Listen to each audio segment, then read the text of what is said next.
Shall thy bounds be set? God who made thee mighty, make thee mightier yet.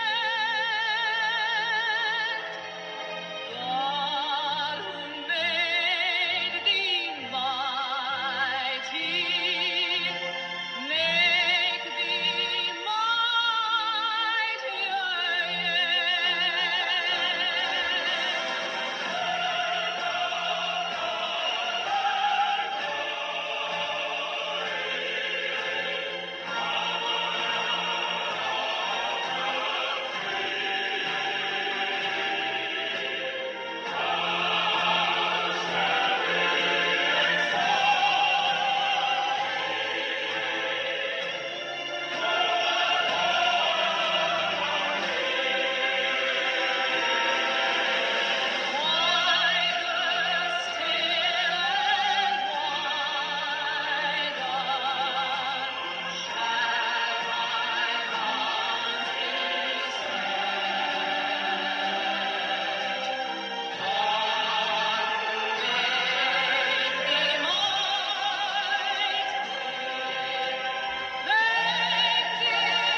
That is something else. That always makes me emotional, that song. Because I was in the military back in the 80s when we went to Falklands. We travelled 6,000 miles to save our people from a dictator, the Argentinians. And they're going to get it back now free of charge from Keir Starmer, for sure. If that doesn't make you feel like that, you ain't fucking British. And you shouldn't be here. Because what we need is people who feel like that, about that flag. Go to Turkey if you don't believe me. Go to Turkey and go and piss on the Turkish flag in the street and say, Ataturk's a wanker. You'll be brown bread within a minute. They're patriotic there. Go round any of the towns. Pictures of Ataturk everywhere. Pictures of the flag everywhere, in house windows. Outside, on flags outside their houses. Why are they patriotic? Because they fucking should be. And so should we. That's not about white people. That's about British. Whatever culture you are. Whatever fucking culture you come from, you should be proud of that flag. That's our flag. Not the Palestinian flag. Not any other fucking country's flag. That's our flag. Right? We've got 2 days to go before the big procession in London with Tommy Robinson. You might not like him. I don't give a fuck if you like him or not. He's the only person who's got the balls to stand up and save our country. Hasn't he? The only person, the council house kid from Luton, who saw when he was young was 3 months, now there's 43. If you're not seeing it, you're blind, daft, deaf and fucking stupid. And you keep watching the mainstream media and go, oh, this is good news, isn't it? Oh, look at Keir Burley, isn't she pretty? She's very nice, that Keir Burley. I want to listen to what she's got to say, because she says a lot of nice things. Or you've got, like, Trevor Phillips, very eloquent man with a bias. You know, thinks that why do all black people think that they've got a right to be fucking rioting and claiming racism? Why aren't the Chinese doing that? Why haven't the Chinese on the street? We're fucking being treated badly by you racist English fuckers. Why aren't the Sikhs out on the street? We're being treated badly by you racist English fuckers. Hey? Why is it only the black people who are victims of racism? Hey? Tell me that. I just don't get it. Because I don't think it's right. And in fact, calming down, I got a phone call at 2 o'clock in the morning. 2 o'clock in the morning, somebody rang me on my phone. And for whatever reason, I got transferred. It was a withheld number. And it was a black guy, 22 years old, called Aaron from London. He said, mate, do you agree with Chris Kebber being shot? And I goes, yeah, I do. And he said, why? I said, because I had no choice. You could have killed people. I said, when an armed policeman's pointing a gun at you, you have to do as you're told. I said, that's the bottom line. An armed police officer has no intention of killing anybody when he sets off that morning to go to work. Policemen don't want to kill. Nobody wants to kill. You have to have a screw loose to kill, like Chris Cabba kills in a nightclub for 3 bullets in amongst a crowd of people. Because let's be honest, firearms incidents aren't a straightforward hit. They're not an exact science. I've been on firearms jobs where the police have shot each other by accident. And I'll tell you the story, so as you know. The flying squad were covering a guy. There was a phone call. The guy was every week was outside the security delivery, in the bus stop when the security delivery took place at exactly the same time. So somebody phoned in the police and reported it. So we have no choice but to cover it in case it is right. We can't just say, well, bollocks, let it happen if we're too busy. So the flying squad with surveillance started covering that bus stop, and lo and behold, the security van was on its way, and there was the guy in his Parker coat, just stood there, looking quite normal at the bus stop. And because it was a fixed plot, not a mobile plot, we weren't allowed to do it ourselves. We had to hand it over, because the rules said so, to the SO19 full tactical team, with the balaclavas, the tin hats, the black overalls, and the MP5s, and armed to the teeth. And professionals, they're trained daily for these events, absolutely daily. Day in, day out, on the firing range, bang, bang, do, drill. And anyway, as the security van turns up, the guy suddenly fucking opens his coat, but he's got a fucking massive axe, and he runs towards the guard when he's got the box to chop his head off. Yeah, to chop his fucking head off. Some guy delivering 15 grams of cash is about to get his head chopped off by some nutcase. But that's the norm in London. That's why the Chris Cabbas are there, because they're allowed to exist with impunity, because the police are frightened of policing them. So he's going to chop the security guard's head off with an axe that would look like a Norse axe, the ones you used when the Vikings came to slaughter us. Oh, I want by the way, I want reparations for that, because the Vikings fucked my ancestors. That's why I'm like I'm a Viking. I'm part Viking, part Norse, part English, part fucking whoever else that's invaded over time.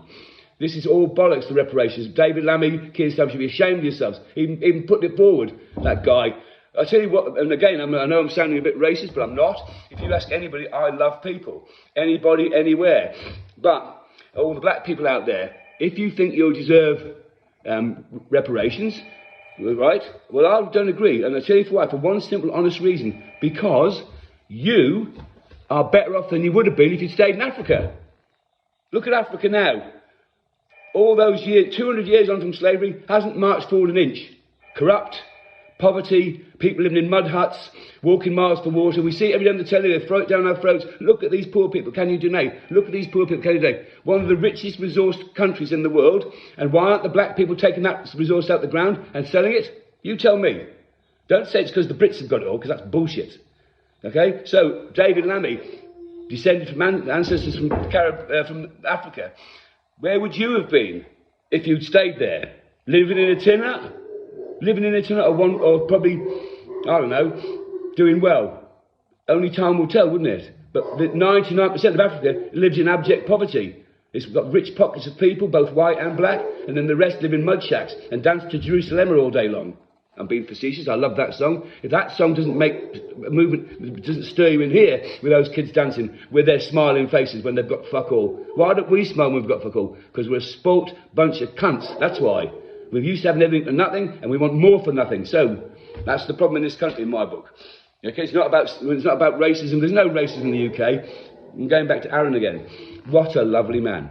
22 years old, rang and asked me if I agreed that Chris Cabba should be got. I said, yes, I did. He said, brother, you've got to tell me why, because I don't understand it. And everyone's saying he's been murdered. I said, Aaron, you have no choice when you're carrying a gun, when things go wrong. If somebody's prepared to kill you, you have to kill them. All right, he was trying to get away, but he had killed people, and he's a mindset for killing, and we didn't know that, the police didn't know that, but he would have killed them if he could. He would have run them over if he could. And he was shot by a man who will regret that for the rest of his life. And I want to put that right here now on social media. Martin Blake, Tony Long, anybody who's with a firearms background who's been castigated for doing what they were paid to do and not supported by wankers like Mark Rowley, who haven't got any balls at all. He's come out now giving it the big one, but he should have said it 2 years ago. He should have pulled his men out on strike 2 years ago when Martin Blake was charged, when that decision was made, when that bent decision by the CPS was made, that biased left-wing decision by the CPS and the IOPC, because there's no way in a million years there was evidence to support the charge of anything, never mind murder. And if we'd had a bent jury on that day, if the police had a bent jury, because bear in mind you can be a criminal on a jury. Did you know that? You can have 10 convictions for dishonesty and still serve on a jury. How ridiculous is that when it only takes 3 people to make the trial not guilty? That's why the acquittals are through the roof. Because juries now are daft, dumb, bent, stupid and dishonest. Okay? That's why the acquittals are through the roof. Martin Blake, God bless, he had a jury that didn't believe the shit. And he probably had a jury of decent people, which was probably set up by the courts to make sure he didn't get convicted. Because the world is not right anymore. There's no honesty. There's no integrity anywhere. So, I spoke to Aaron for quite a while, for about 15 minutes. And by the time we finished talking, he said, bruv, I'm going to give you my number. We need to keep in touch. We need to teach the black community what you're saying, what Rob Soul's saying. He said, because what Rob Soul is saying is common sense and is right, and it's honest and it's straight. You know, we need to restructure the police so they know how to police people properly, know how to talk properly. So when they walk up to somebody, they go, what are you doing here, you cunt? They say, excuse me, sir, can I have a word?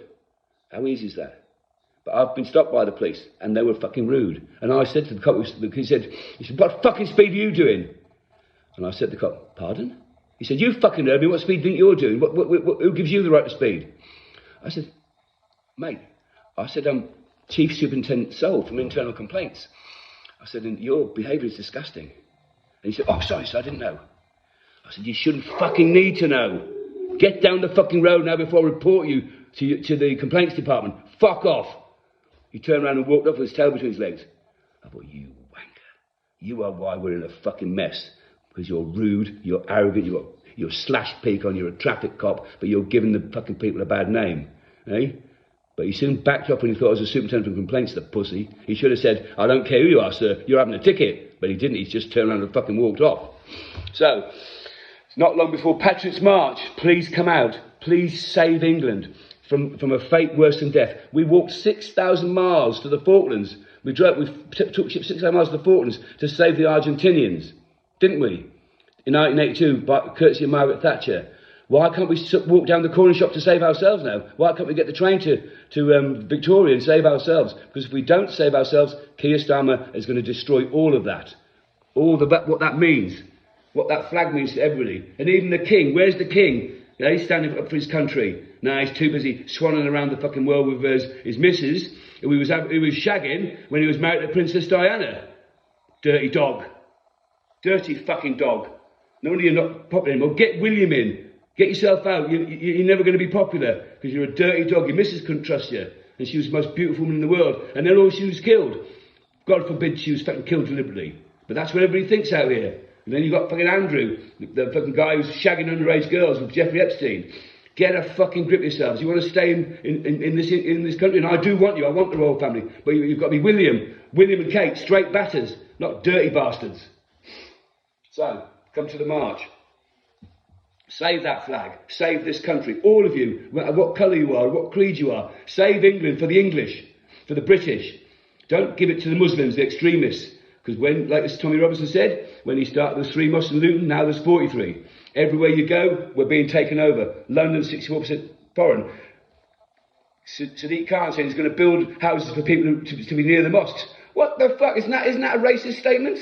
Isn't it? I'm going to build houses for Muslims to be near their mosques? That is fucking racist. He's not saying I'm going to build houses for people of Church of England to be near their churches, is he? What a fucking mess.